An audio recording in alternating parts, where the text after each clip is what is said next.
Nos demos mal a la calculadora porque si no, por 0.414. 14. ¿Cuánto da eso?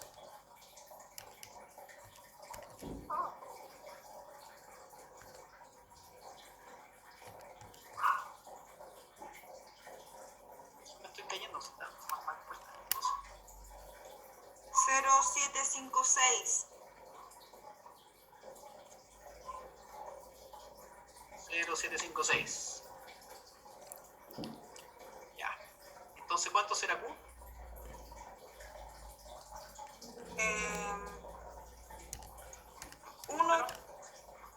0756. Eso es 0,244. ¿Por qué uno? Me perdí en esa parte. Porque la... es 1. Ah, verdad, no, ya me acordé. Ya. Perfecto. 1 menos 0.756 son 244. 0.44. Ya, entonces nos preguntan, ¿qué nos preguntan? Delta Q nos preguntan, no delta P. Entonces vamos a ver qué pasa con delta Q. Este es Q1. Entonces va a ser lo mismo. Delta Q va a ser el Q nuevo menos el Q antiguo. Q1 menos Q0. Eso es 0.244 menos 0.3. 0,3. ¿Me dan negativo? Sí. ¿Qué quiere decir eso?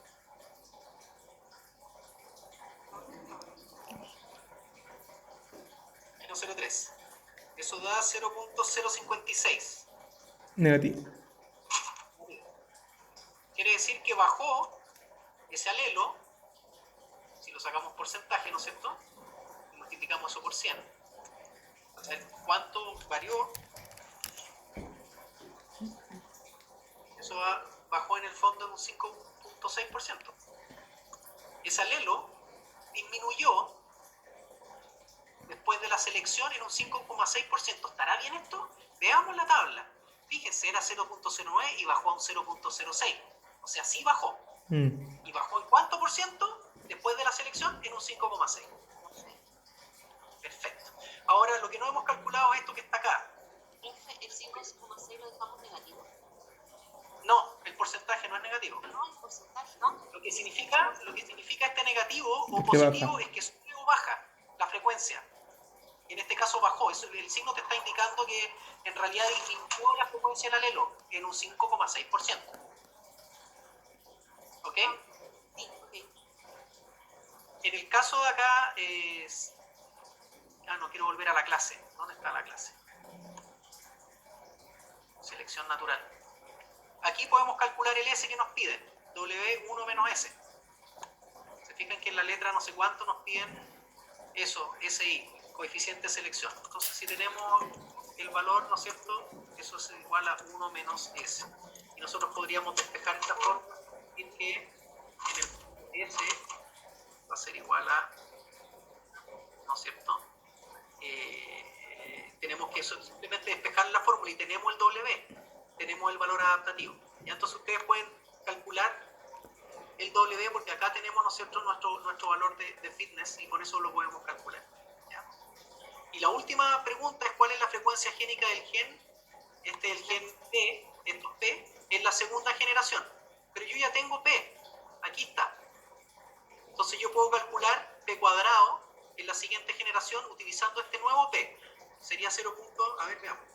Sería 0.5. Y aquí tendría que ponerle P2. Bueno, yo le puse P1 y P0. Sí, puede ser frecuencia antigua y P2. Lo que pasa es que P2 podría ser como la nueva generación. es la nueva generación P2. Entonces, por ejemplo, este P2 o esta nueva generación va a ser P1 por P1. ¿Ya? Y eso va a ser 30. 0.756. 756 por 0.756. ¿Ya? Y ahí saco la nueva generación de P cuadrado, la segunda generación. La frecuencia del gen génica del gen en la segunda generación, P2. O sea, yo puedo calcular a partir de esto, yo puedo calcular los nuevos genotipos y así ir calculando la siguiente generación. ¿Ok? ¿Y de dónde sacó, profe, el 0.756? De arriba, por Ah, de favor. arriba. Acá. Acá. Ahí está. Ya, sí. P1 es eso. Sí. Entonces este es el ejercicio más difícil que está en esta clase. Vamos a ir avanzando para que no terminemos tan tarde, porque ya son las 9:30. Entonces, si ustedes se fijan acá, después hay materia en donde vimos el caso de selección de estas polillas. ¿Se acuerdan que las polillas antiguamente eran así blanquitas y no se veían? Aquí está la polilla, aquí está la otra. Entonces los pajaritos venían, estos pajaritos, y se comían a esa polilla. Pero resulta que después con la revolución industrial esto cambió y los árboles se pusieron grises, entonces esta no se veía y esta sí, ahora se comían a esta. Ahí me están mandando mensajes. Entonces, si tú te fijas, si ustedes se fijan, las frecuencias varían de acuerdo a la selección. Entonces, si yo me muero y no alcanzo a reproducirme, obviamente eso va a repercutir en la generación siguiente, y sobre todo si consideramos un proceso evolutivo. ¿Ya? Pero acá también hubo como un problema con el medio ambiente, ¿o no tiene nada que ver? Claro, acá hubo un problema con el medio ambiente. Esto tiene que ver con la revolución industrial, donde había mucha contaminación en el aire. Entonces esto es hollín, básicamente. Entonces los árboles se pusieron oscuros y ahora este individuo se camuflaba muy bien y este no. Entonces estos empezaron a disminuir y estos empezaron a aumentar. ¿Ya? Entonces, si ustedes se fijan, lo que yo quiero que para los ejercicios, para que no se me asusten tanto, los ejercicios que hemos repasado hoy día, esos son los que tienen que realmente comprender bien cómo se hacen paso a paso, como lo hicimos, y practicarlo, ¿no? Pero básicamente está toda la teoría. Después, ¿Usted nos va a dejar llevar un torpeo, pues, profe? la fórmula sí, no los ejercicios resueltos, obviamente. Eso no. Pero la fórmula sí, la fórmula no se la aprendan porque no es necesario. Pero es que aquí no hay muchas fórmulas, aquí en el fondo es saber qué pasos se hacen. Entonces acá es paso a paso lo que están haciendo básicamente para poder definir cómo calcular cada cosa. Si les parece, hay dos tipos de ejercicio, uno con hijo y otro con cambio de frecuencia. En el de cambio de frecuencia tienen que primero sacar, ¿no es cierto?, este con respecto a ese con respecto a ese con respecto a ese, para ver cómo varía. Escogen el número mayor y ese es el que dividen por cada uno de los números. Se fijan, este se dividió por ese, se dividió este, y ahí nos da nuestro factor de fitness que necesitamos. Entonces este número de acá, para la contribución relativa, lo multiplicamos por la frecuencia nueva, o sea, por la frecuencia después de selección. Se multiplica. Y no nos va a dar 1, entonces va a haber que ajustarlo. Se fijan, si yo multiplico por estos valores, me va a dar 0, me da un número menor que 1. Entonces yo al dividir estos mismos números por total, me va a dar finalmente 1. Y con esto yo calculo P y Q nuevo, P1 y PQ1. P1 y Q1. Y con eso yo puedo calcular la diferencia entre P nuevo con respecto al P antiguo, o de Q nuevo con respecto al Q antiguo. Esa es la mecánica del ejercicio. ¿Ok? Y el último ejercicio que nos queda por ver, que tiene que ver, porque en la clase no vimos otro tipo de ejercicio, tiene que ver con, bueno, hay varios conceptos. El concepto de deriva génica, acuérdense de repasarlo, ¿se acuerdan de qué se trataba o no? Ya empezaron las bocinas. ¿Se acuerdan de qué? ¿Cómo? Sí. Un producto al azar se pierde. Exacto, ¿se acuerdan que en el fondo en todos los procesos dispersivos no, podemos medir la selección, pero no sabemos en qué dirección va? No sabemos si P gana o Q gana. Es súper difícil porque en el caso de deriva génica tenemos una población muy pequeñita, como dice esta persona. Tenemos 6 escarabajos naranjos y 3 verdes. Y justo esta persona hizo 2 verdes. ¿Te fijas? Pero eso fue mala suerte. A los pobres verdes les tocó estar ahí. A lo mejor este individuo es muy viejo para reproducirse. Entonces se perdió el verde. Ah, se perdió. Pero eso es por un efecto al azar, porque la población es muy pequeña.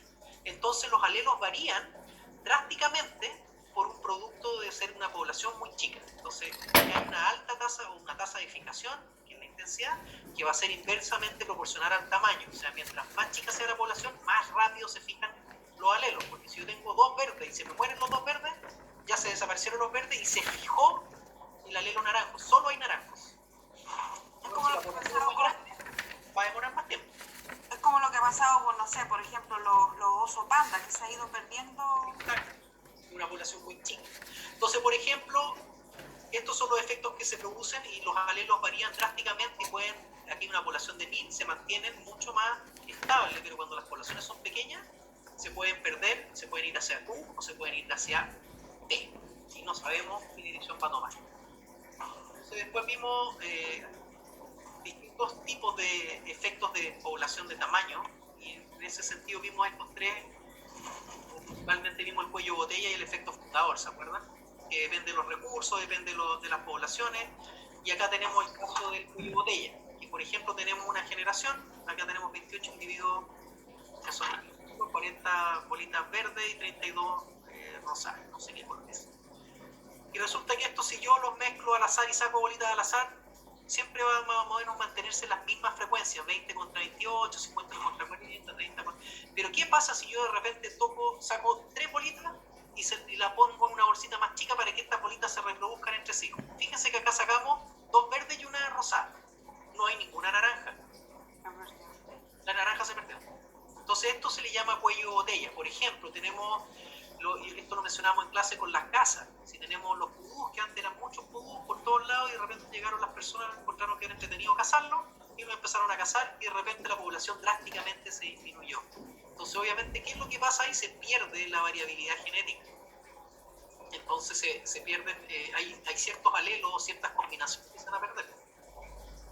Y hay otras que se van a ver favorecidas. Entonces, obviamente, esta población pasó por este cuello de botella, se reprodujo, pero no tenemos nunca más amarillos o naranjas. ¿Ya? Esto es muy parecido a lo que pasa en el efecto esto es selección natural o artificial. Nosotros podemos también verlo en el efecto fundador. Por ejemplo, acá tenemos pelotitas de distintos colores y resulta que este naranjo y este verde decidieron irse de esta comunidad porque se apestaron y se fueron a otra comunidad y vamos a hacer nuestras propias reglas, nuestro propio mundo. Son solo verde y naranjo. Entonces produjeron un montón de individuos verde y naranjo, pero ni morado, ni amarillo, ni rojo, ni azul. ¿Ya? Entonces esto nos permite ver que cuando esto pasa, el efecto fundador, cuando un individuo va y coloniza una... ¿Se acuerdan que yo les mencionaba que de repente uno le preguntaban, chicos, no sé si a ustedes les preguntaban, a mí me preguntaban de repente, oye, ¿con quién te gustaría irte a una isla así desierta? O elige una pareja y te vas. Pero el problema de eso es que si yo elijo una pareja y me voy a tener hijos con esa pareja probablemente, porque no hay nadie más, no hay otra opción. Pero, ¿qué pasa entre los hijos? Van a estar todos enfermos. Ah, no todavía, a menos que se reproduzcan. Y los hijos de ese hijo, claro, vamos a tener un problema de consanguinidad. Entonces, obviamente, cuando esto pasa, y son dos individuos, por ejemplo, en este caso, hay una disminución de la variabilidad genética. Hay mucho menos variabilidad genética. Ese es el efecto fundador. Ahora, obviamente, si esto es mucho más grande la población, hay más diversidad. ¿Ya? Entonces, esto se ha dado mucho en algunos pueblos, algunos países, por ejemplo, en el caso de Sudáfrica, en donde llegaron, hay una parte de los sudafricanos se llaman Africans, que llegaron holandeses y formaron una colonia.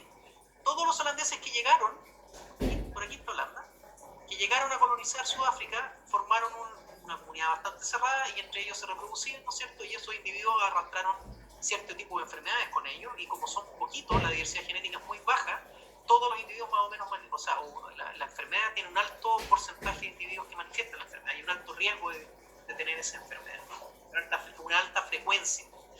¿Ya? Y eso es un efecto fundador. Entonces, por ejemplo, acá tenemos el problema de la consanguinidad o la endogamia, que es cuando los individuos se cruzan entre sí, los parientes, y producen una gran cantidad de homocigosis. Hay muchos individuos que son AA. ¿Ya? Entonces eso se genera con la endogamia. Entonces, ¿qué tenemos acá? El cálculo de la endogamia. ¿Se acuerda que esto también lo vimos? Y esto no es difícil. Aquí lo que hay que entender bien es saber bien cómo se construye esta historia familiar. Por ejemplo, este individuo A tuvo a D. Vamos a empezar que A es la mamá, tuvo a D y tuvo a C. Pero este individuo B también es papá de C y papá de D. Y resulta que C y D tuvieron a E. Aquí hay un problema. Entonces aquí claro que hay un individuo que es consanguíneo. Entonces lo que interesa saber es si este individuo, cuál es la consanguinidad o el factor de consanguinidad que este individuo tiene. Y cada paso... ¿Cómo? Eran hermanos. Claro, eran hermanos. Entonces cada paso tiene, ¿no es cierto?, es un medio. Entonces, si ustedes se fijan, aquí lo que interesa para calcular esto es ver cuántos individuos están en el loop amoroso. Entonces, E no tiene ninguna culpa porque nació de esta situación. Entonces, a E no se cuenta. Pero, por ejemplo, vamos a calcular E y vamos a verlo por el lado de A. ¿Cuántos individuos participan para crear E? ¿Participa A? ¿Participa C? ¿Participa E? Entonces, hay una fórmula que permite calcular esto, que está, déjenme ver dónde me encuentro, aquí está, que es el factor de consanguinidad es 1 partido por 2 elevado a n por 1 más el factor de consanguinidad, y este factor es el que existe historial previo de consanguinidad. ¿Y cuál sería ese historial? A veces te lo tabulan o a veces hay que calcularlo, y eso depende de los datos que tú tengas en la familia. Por ejemplo, si tú no sabes nada, si es que la pregunta aquí sería si es que A es cosanguíneo, o sea, si A tuvo un problema familiar parecido y también es cosanguíneo. Si la respuesta es no tengo idea, esta F es 0. ¿Ok? Y N corresponde a cuántos individuos participan en esta historia. Y acá tenemos 1, 2, 3. Para generar E. En el caso, si lo miramos por este lado de B, también vamos a tener 1, 2, 3. Profe, ¿por qué no hace el ejercicio con ¿Eso? ese? ¿Cuál? Este estoy haciendo. Ya. Entonces dice, ¿cuál es el factor de consanguinidad de E? Entonces aquí lo voy a hacer con dibujitos, mira. Vamos a hacer lo siguiente. Vamos a mirar eso. Por este lado y por ese lado. ¿Ya? Entonces vamos a hacer... Denme paciencia porque soy medio lento con estas cosas. ¿Ya? ¿Cuántos individuos participan en la historia? ¿Participa ese? Estamos mirando un lado. ¿Ya? Participa este.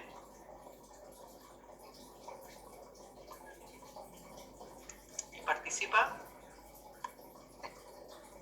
Sí. Entonces, la fórmula dice, factor de E, estamos viendo E, ¿no es cierto? 1 medio, elevado a N. N 3. va a ser cuántos individuos participan. Por lo tanto, son 3. Por 1 más FA. ¿Ok? ¿Sabemos si A es cosanguíneo? No. No. No. Por lo tanto, esto va a ser un 0. Por lo tanto, esto es 0. ¿Ok? ¿Y el 1? ¿Por qué el 1 siempre va? Sí, pero este número por 1 es el mismo número. Entonces, ahora mismo. ¿Sí o no? Sí. El 1 siempre va. Entonces, acá tenemos cuánto sale esto. Aquí está. 1 dividido por 2 elevado a 3 más 1 más FA. FA es 0, por lo tanto, es un octavo. Pero nos falta la otra parte. La parte de B. Y en el caso de B, vamos a eliminar a A. También son 3 individuos. Porque B también está emparentado con S o produjo estos dos tipos. También es papá o mamá de estos dos individuos. Por lo tanto, también son 3. Entonces acá también tenemos un medio elevado a 3. Tampoco sabemos si B tiene una historia previa, por lo tanto también es un octavo. Entonces, ¿cuál va a ser la probabilidad total o el factor total en la sumatoria? Eso más eso. Y eso es un 25%. ¿Ok? Entonces en la guía hay varios ejercicios de esto, pero la gran complicación es entender bien estos arbolitos. ¿Quién está emparentado con quién? Y la flecha te lo indica. A produce C, B produce C, A produce D, B produce D, y estos dos producen E. ¿Ok? Fíjense en este. Acá está más complicado. A, queremos saber qué pasa con A. Entonces vamos a mirarlo por partes. Podemos mirar D. Esta historia, D produce C y produce B. Entonces sería que este es el de acá, B, D y C. B, D y C. Ese es el triángulo amoroso. Entonces, ¿cómo sería la fórmula en este caso?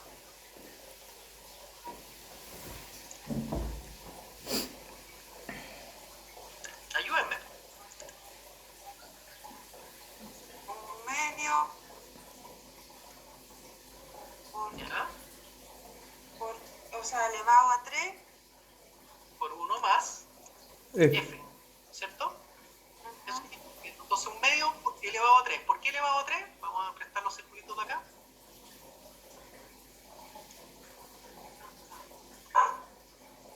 ¿Por qué 3? Porque tenemos a S, la S. Entonces está bien, un medio elevado a 3. 1 más F. ¿Sabemos si este individuo tiene una historia previa? Sí. Sí sabemos. Es el F. ¿Y cuántos individuos participan para crear D? F y E. Bien. Entonces, en este caso, Dos. para crear D tenemos un medio elevado a 2. Porque son 2 individuos nomás. 1, 2. ¿Sí? Sí. Entonces, vamos a cambiar de color.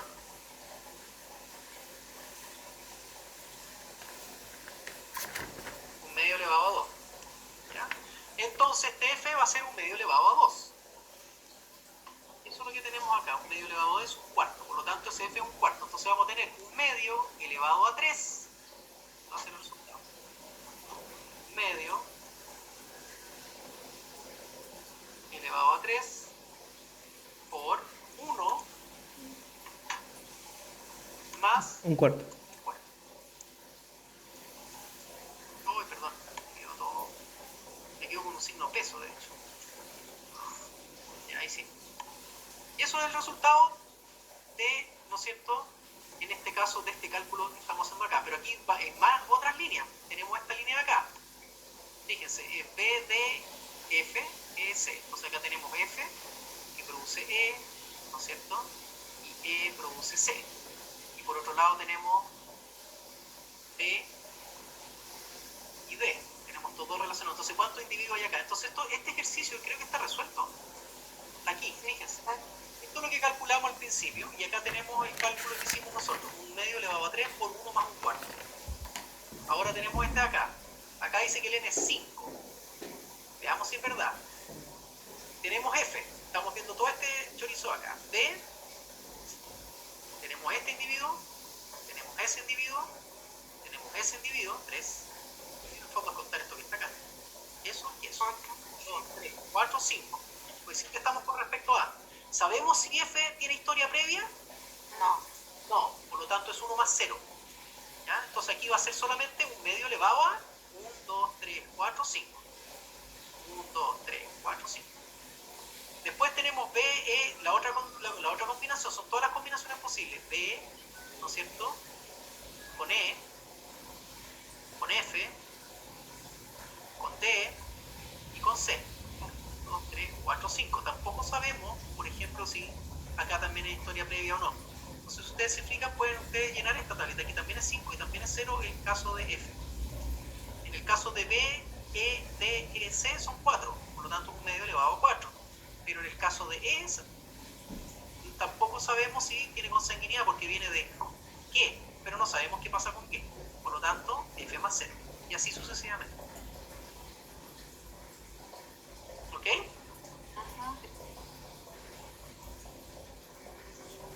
Y eso. Básicamente, aquí habían algunos ejemplos de algunos animales, ¿no es cierto?, como la depresión endogámica, cuando hay endogamia, qué pasa con la producción, ¿no es cierto?, o qué pasa con algunos caracteres. Entonces, esta tabla está interesante porque ustedes pueden ver la variación de poblaciones de acuerdo a mutación, migración, y si es direccional o no es direccional, ¿no es cierto?, si la selección es direccional o equilibrada, ahí podemos ver la variación entre poblaciones en la fuerza, ¿no? Una tabla que muestra un poco cómo varían de acuerdo a esos factores. Ok. Yo creo que eso es como repaso. Nos queda la clase de evolución. El otro curso está atrasado una clase, ¿no es cierto? Sí. Así que estamos bien. En todo caso, cualquier cosa, yo creo que podemos usar este método para avanzar. Si quieren la continuación. Profe, el control sería como algún ejercicio de estos, o no sé, unos 2, más materia de esto. Igual que el control 1, ¿se acuerdan que habían como 3 preguntas? Y en el fondo se pregunta, claro, son como 3 ítems, y puede ser materia y un ejercicio o 2 ejercicios. Pero un control siempre son 20 minutos, así que no es, los controles presenciales es igual, exactamente la misma, hasta el minuto, la misma patrón que hicimos para lo anterior. Ya. Yo quiero saber si puedo grabar esto. Me mandó mandaron las cositas, ¿no es cierto? No sé si faltan algo. No sé por qué falta. Es para sacar la... Dios. Falta la Joana. La Yona estaba. Sí. No mandó el... ¿Qué datos de las primeras?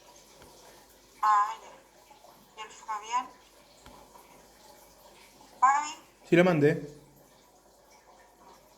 Ya, no se olviden de mandarme porque así yo tengo el registro de los que estuvieron.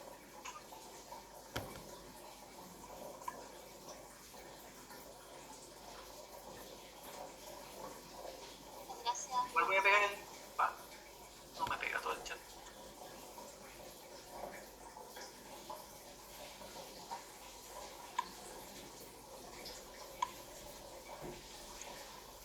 No, no me pega todo el chat, pero lo tengo salvado en todo caso.